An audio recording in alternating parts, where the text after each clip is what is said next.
into politics. Okay, before we take leave of you, you asked a question during the debate. You asked Senator Dillon to name the county officials. You're talking about if you want to contest, you should have your office in the county seat.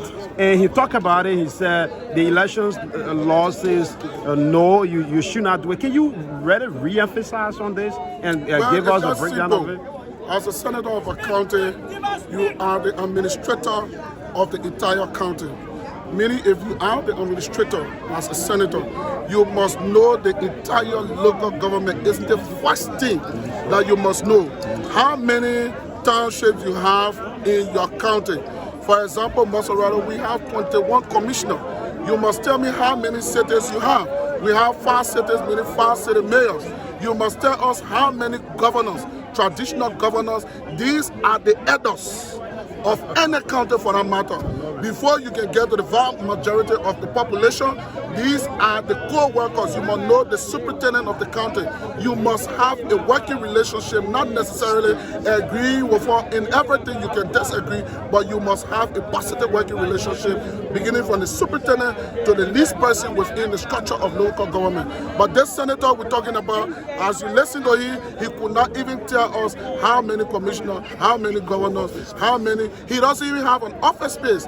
Until you listen to me. Today you see right here we are at the headquarters. I am not a senator yet. I am just a representative. But be respecter of the law, vying to be senator. That's why we're standing here today, the primacy of the Coalition for Democratic Change, Montserrado County headquarters. Thank you. So it is expected that this senator, by then, should have had a district office to receive his constituents to discuss issues that has to do with the county. He doesn't have one in the urban area. He doesn't have one in the rural area. Even in Montserrado, Morovia, he does not have an office. Sometimes you must be void of what? Party politics. Like I said, even though we don't have time, my 100 days deliverable. The first thing we're going to tackle, we must have what we have called administrative headquarters in my first 100 days. And the reason I'm going to emphasize it on this is that you got people in Montserrado, they are not all sedition. Even those from the CPP, once I'm elected as the senator of Montserrado, I'm going to have a neutral ground to create that balance.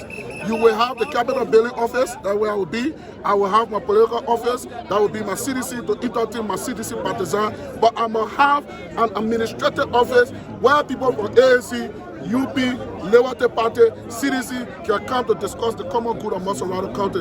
If you gave me the 100 days, in my 100 days, if you gave me an opportunity, knowing fully well local government and how it works with the experience I bring to the table, the first thing we're going to do, the second thing is the superintendent of the county will be engaged to help us set the agenda of the county. The 17 representatives, they are very vital. Whether opposition or ruling party or representative, they must also be involved in setting the agenda for Montserrado County. These are things we're going to do. We're going to remain focused in terms of reconciling our people. Because right after elections, this elections, you know, is station power.